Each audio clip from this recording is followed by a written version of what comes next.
नमस्कार, मैं हूं सौम्या माथुर और आप देख रहे हैं सिटी बिग न्यूज़। नमस्कार, मैं Ramesh Sharma city big news Facebook YouTube channel में आप सबका स्वागत करता हूं।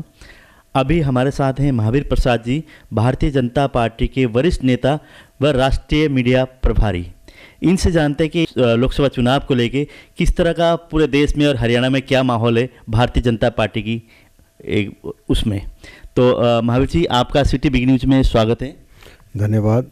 सर, आने वाले लोकसभा चुनाव को लेके भारतीय जनता पार्टी किस तरह से रणनीति बनाई है चुनाव लड़ने को? भारतीय जनता पार्टी, जिस तरह इसका नाम है, ये जनता के साथ जुड़ी हुई पार्टी है और जन जन के को साथ लेकर चलना चाहती। उसी निमित्त राष्ट्रीय अध्यक्ष माननीय अमित शाह जी ने हम लोगों को बूथ स्तर पर जाकर बूथ के ऊपर छोटे से छोटे कार्यकर्ता को उसको जिम्मेदारी देकर और इसके साथ साथ सीधे जनता से जोड़कर भारतीय जनता पार्टी के पक्ष में बात करने के लिए, और देश के प्रधानमंत्री माननीय नरेंद्र मोदी जी ने जो स्कीमें बनाई, जो गरीब आदमी तक आज तक सरकार का हिस्सा नहीं पहुंचा था, उस सरकार की नीतियों को आम आदमी तक पहुंचाने का काम छोटे से छोटे कार्यकर्ता को और बड़े से बड़े नेता को सीधे सीधे जनता के साथ जोड़कर उन लोगों को उन लाभ पहुँचाने तक के काम के साथ जोड़ा है। महावीर जी, वैसे तो आप राष्ट्रीय प्रवक्ता हैं भारतीय जनता पार्टी के मीडिया के, लेकिन हरियाणा में आप हो और हिसार में जैसे आप देख रहे हैं कि यहाँ की, तो पूरे हरियाणा में लेके किस तरह का माहौल है भारतीय जनता पार्टी का? एक तरफा माहौल है। 10 की 10 लोकसभा सीटों पर कोई और नाम ही नहीं उभर के आ रहा है, केवल एक ही नाम आ रहा है, कमल का फूल। सब जहाँ जाते हैं, किसी कोई जाति धर्म और किसी संप्रदाय की बात नहीं, किसी क्षेत्र की बात नहीं, किसी तरह की कोई बात नहीं, सिर्फ बात है तो केवल एक कि भारतीय जनता पार्टी माननीय नरेंद्र मोदी, और ये दोनों के दोनों ही सबको स्वीकार्य हैं, इनसे ऊपर कोई नहीं। जैसे समय चुनाव की घोषणा होने के बाद कब तक आपको लगता है कि कैंडिडेट मैदान में उतार दिए जाएंगे? देखिए, ये प्रश्न सीधा सीधा हाईकमांड से ताल्लुक़ रखता है। शीर्ष नेतृत्व तो हमारा विचार कर रहा है, हर चीज़ हर तरह से सोच विचार करके।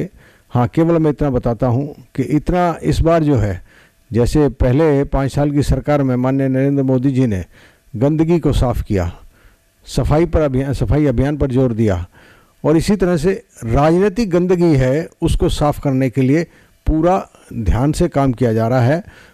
इस बार टिकटों का वितरण इंटेलिजेंस, ऑनेस्टी और तत्परता जो रहेगी, उसके ऊपर जो काम कर सकते हैं, केवल उन्हीं लोगों, सक्षम लोगों को ही टिकट देने जाने का विचार रखा गया है। जिन लोगों का पिछला रिकॉर्ड गंदा है, उन लोगों को शायद पार्टी इतना तरजीह नहीं देगी। जैसे आपने कहा कि राजनीति में स्वच्छ ले आने के लिए, गंदगी को ख़त्म करने के लिए भारतीय जनता कार्य कर रही है। अभी जैसे कई नेता हैं कि दल बदल के कई अलग अलग पार्टी में रह के उसके बाद रहते हैं, उसके बाद भारतीय जनता पार्टी उनको शामिल कर रही है। इस विषय पे आप क्या कहना चाहेंगे? देखिए, बात ये है, हर पार्टी में कुछ लोग अच्छे होते हैं, सारी की सारी कोई पार्टी गंदी नहीं होती। अच्छे लोग अगर आते हैं और देश के भले के लिए, देश को मजबूत करने के लिए अगर काम करना चाहते हैं, तो उनका स्वागत करना चाहिए, और कर रही है पार्टी। जैसे रिसेंटली अभी अरविंद शर्मा जी शामिल हुए हैं भारतीय जनता पार्टी में, और उसमें कि रोहतक लोकसभा क्षेत्र से शायद उनको उतारा जाए, ये क्या रहेगा? इस विषय पे आप क्या कहना चाहेंगे? ये मेरे से ज़्यादा बड़ा विषय है, मैं इस बारे में कोई टिप्पणी नहीं करना चाहता। कहाँ से किसको उतारा जाए, ये केंद्रीय नेतृत्व का काम है, और केंद्रीय नेतृत्व, राष्ट्रीय नेतृत्व हमारा जो करेगा, उस पर सब लोग फूल चढ़ाएंगे। महावीर जी, आप बहुत सीनियर लीडर हैं बीजेपी के, और पुराने आप राजनीतिक खानदान परिवार से आप संबंध रखते हैं। सिरसा जैसे लोकसभा क्षेत्र है, वहाँ से आपका भी कयास लगाया जा रहा है, आप भी चुनाव में उतरेंगे। इस विषय पे आप क्या कहना चाहेंगे? मैं 2004 में मैं चुनाव लड़ा था, और उसके बाद से पार्टी ने जो फैसला किया, जिसके साथ समझौतों में सीट गई, हम लोगों ने पार्टी के नाते, पार्टी के कार्यकर्ता के रूप में काम करते हुए उन लोगों को साथ डट के साथ दिया। पार्टी नेतृत्व जो फैसला इस बार भी करेगा, उस पर भी फूल चढ़ाएंगे। तो हिसार लोकसभा क्षेत्र है, यहाँ पे कुछ दिनों से चर्चे चल रही हैं कि कोई कांग्रेस के नेता शामिल हो रहे हैं, इधर से आप भारतीय जनता पार्टी के कई नेताओं के भी नाम हैं। तो आपको क्या लगता है, कौन सा नेता यहाँ से हम लोग मैदान में लाने वाले हैं? मैंने फिर बताया आपको, फिर भी मैं यही कहूँगा कि ये मेरा विषय नहीं है। ऊपर बैठे नेतृत्व, राष्ट्रीय नेतृत्व हमारा बहुत सजगता के साथ, बहुत सजग प्रहरी की तरह से काम कर रहा है, और देश का प्रधानमंत्री प्रथम सेवक होने के नाते देश का चौकीदारी का काम करता है, तो पार्टी की चौकीदारी भी बहुत अच्छी तरह से करेंगे। सक्षम लोगों को, ईमानदार लोगों को, और जो लोगों तक नीतियों को, देश की नीतियों को और गरीब आदमी का भला कर सके, देश को मजबूत करने का काम कर सके, उस आदमी को जिम्मेदारियां सौंपी जाएंगी। जैसे भारतीय जनता पार्टी राष्ट्रीय प्रभारी हैं आप मीडिया के, तो आपको क्या लगता है, जैसे कई दिनों से चर्चा में इंडियन नेशनल लोकदल के साथ मिलकर चुनाव लड़ेंगे, इस विषय पे आप क्या कहना चाहेंगे, क्या ऐसा संभव है? देखिए, आज बहुत से दल लगभग अंत की ओर जा रहे हैं। उन लोगों को अपने अपने बचाव के लिए तरह तरह की राजनीतिक स्टेटमेंट्स देना, तरह तरह के लोगों से मिलना और अपने आप को किसी तरह से बचाने की एक कोशिश हो सकती है। और फिर भी अगर केंद्रीय नेतृत्व सोचता है कि किसी कारण से राष्ट्रीय हित का जो काम है वो पूरा होता है और मजबूती से पूरा हो सकता है, तो केंद्रीय नेतृत्व तो उसको जो फैसला करेगा। जैसे चौधरी कुलदीप बिश्नोई जी आपके पड़ोसी भी हैं यहाँ पे हिसार में, उनका भी नाम कुछ दिन 2-3 दिन पहले चर्चे में था, फिर वो हो गया था, आज फिर वो चर्चे में आ रहा है कि भारतीय जनता पार्टी में वो शामिल हो रहे हैं और हिसार लोकसभा से चुनाव लड़ेंगे। इस विषय पे आप क्या कहना चाहेंगे? देखिए, कुलदीप जी हमारे साथ गठबंधन में रहे, उनकी ननिहाल मेरी विधानसभा में पड़ती है और साथ रहते तो आज इन बातों का कयास नहीं लगाया जाता। इसका जवाब वो खुद ही दें तो बेहतर है। हम भारतीय जनता पार्टी के सिपाही के नाते इस बारे में कुछ भी टिप्पणी करना उचित नहीं समझते, क्योंकि ये उनका पहल होगी जिस पर हमारा राष्ट्रीय नेतृत्व फैसला करेगा। और उनकी पहल को अगर वो पहल करते हैं और मना करते हैं तो वो अच्छी बात नहीं। अगर वो गए हैं तो उनको खुले रूप से स्वीकार करना चाहिए। केंद्रीय नेतृत्व से मिले हैं, अगर उन्होंने कोई बात की है तो ये नहीं कि कल कुछ बात और आज कुछ बात और, ये बात अच्छी नहीं। राजनीतिक रूप में मैं इस बात को मानता हूँ, स्पष्ट गोई चाहिए, साफ छवि के आदमी को साफ साफ बात करनी चाहिए। अगर आपका मन भारतीय जनता पार्टी के साथ आने का है तो खुले रूप से आइए, स्वागत। क्या भारतीय जनता पार्टी की पे कोई कैंडिडेट ऐसे नहीं है कि जो ग्राउंड लेवल पे तैयार हो और भारतीय जनता पार्टी चुनाव में उतारे, कि भारतीय जनता पार्टी दूसरे देखती रहती है, इधर से कोई आए और उसको मैदान में उतारे? ये बिल्कुल ही मजाकिया बात है। आज के दिन भारतीय जनता पार्टी का सामान्य से सामान्य कार्यकर्ता भी देश पर न्यौछावर होने के लिए तैयार है और वो इतना सक्षम है कि यदि उसको मौका दिया जाए तो पार्लियामेंट के अंदर जाके अपने क्षेत्र की आवाज़ मजबूती से उठा सकता है। इसलिए किसी उधारे आने की कोई सवाल नहीं है, बाहर से लाने का कोई सवाल नहीं है। ये तो सिर्फ राजनीतिक रूप से कुछ अच्छे लोग और जुड़ जाएं, देश के अंदर अच्छे लोग इकट्ठे होकर बात करें। क्योंकि देखिए, जिन लोगों के राजनीतिक स्वार्थ हैं वो एक दूसरे के साथ जिसके साथ बनती नहीं है फिर भी वो इकट्ठा हो रहे हैं, तो क्या अच्छे लोगों को भारतीय जनता पार्टी इकट्ठा करने का काम नहीं कर सकती? तो इसलिए अच्छे लोगों अगर आना चाहते हैं तो उनका स्वागत करने में कोई बुराई नहीं। जैसे भारतीय जनता पार्टी में 20-20, 30-30 साल जो हरियाणा में पहले यहाँ भारतीय जनता पार्टी का कोई अस्तित्व नहीं था, उसको बनाने में और उसको यहाँ उभारने में लगे, उन लोगों को दरकिनार करके नए नए भर्तियाँ करके नए लोगों को दिया जा रहा है। अब कोई जैसे पोस्ट लगा लो आप किसी, जैसे पिछले दिनों जयसिंह बिश्नोई जी को आप लोगों ने वो दिया, चेयरमैन बनाया, उसी तरह नए लोग जो अलग पार्टी के थे उनको, कि जो आपके भारतीय जनता पार्टी के सीनियर कार्यकर्ताओं को देखा नहीं जा रहा। देखिए, ये स्वार्थ की बात नहीं है। भारतीय जनता पार्टी का प्रत्येक कार्यकर्ता नींव का पत्थर बनकर काम करने की क्षमता रखता है और उसी ललक को लेकर देश को मजबूत करने का काम करने के लिए अपना सर्वस्व त्यागने को तैयार है और वो सुहाग करता आया है। इसलिए नए पुराने का अंतर नहीं। जब हमारे विचारधारा के साथ कोई जुड़ गया, फिर नया और पुराना कहाँ रह गया? फिर इसका मतलब हम स्वीकार करते हैं, कहीं ना कहीं मनों में कुंठा रखते हैं। जब हमने स्वीकार कर लिया और हम उसको तहे दिल से स्वागत करते हैं तो पुराना कहाँ रह गया? और जो अगर कोई किसी काबिल समझा जाता, नेतृत्व ने किसी काबिल समझा है और उसको अगर कोई जिम्मेदारी दी है तो अच्छी बात है। लोकसभा चुनाव के बाद तो विधानसभा चुनाव भी है, तो आपको क्या लगता है विधानसभा चुनाव में किस तरह का रहेगा हरियाणा की राजनीति में? देखिए, सीधी सी बात है, हरियाणा की राजनीति का इतिहास रहा है कि जिसकी केंद्र में सरकार हुआ करती है सरकार उसी की बनती है। क्योंकि हरियाणा के लोग जो हैं आज से नहीं, सदियों से राजनीति के अंदर माहिर माने जाते हैं। हरियाणा प्रदेश जब से बना है, हरियाणा देश की राजनीति को नई दिशा देता है। अभी भी आप देखिए, 5 के 5 जो मेयर के चुनाव जिताकर हरियाणा ने नई दिशा दी सारे देश को।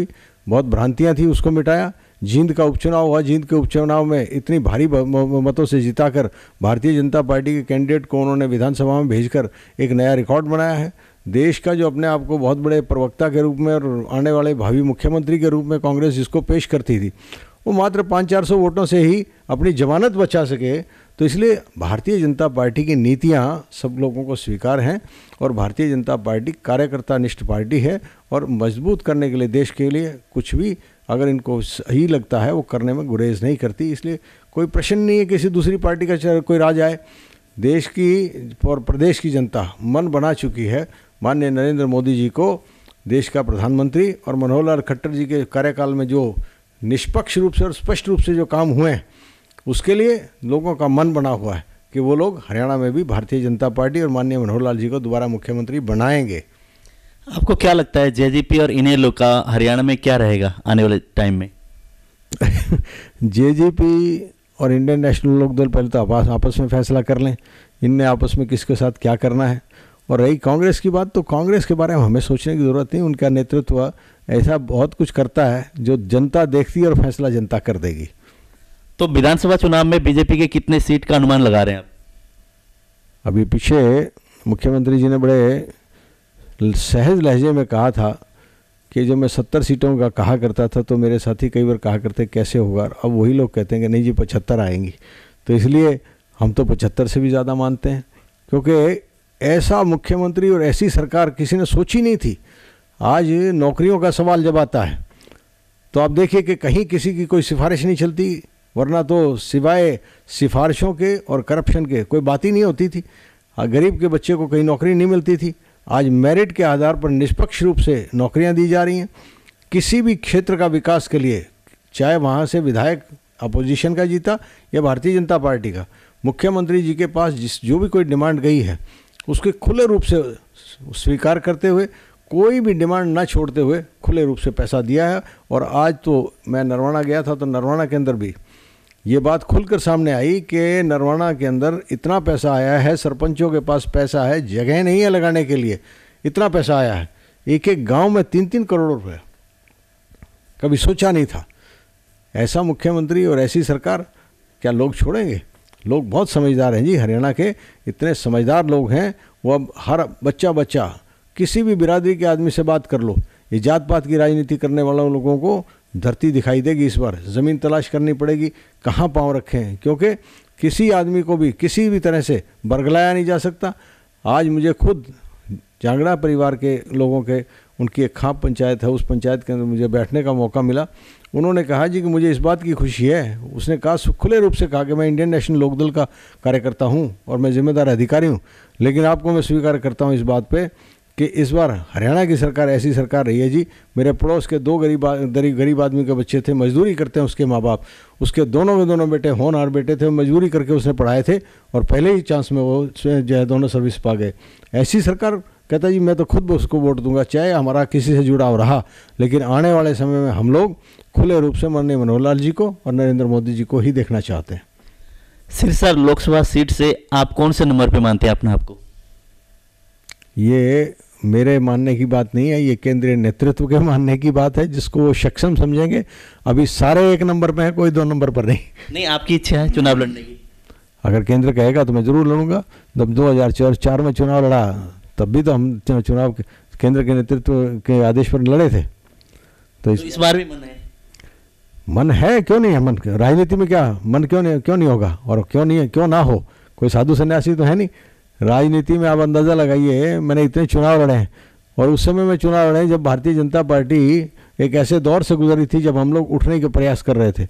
वो प्रयास उस समय जब पार्टी ने जिम्मेदारियां दी तब लड़े। आज जो जिम्मेदारी है उसको निभा रहे हैं। प्रदेश के देश के किसी भी कोने में जब इलेक्शन होता है, जब ड्यूटी लगती है तो निसंकोच जाते हैं। तो इसलिए काम राजनीति में करने का केवल ये है कि हम पार्टी का भी काम करें, इसके साथ साथ अगर हमें मौका मिलता है तो उस मौके को छोड़ें क्यों।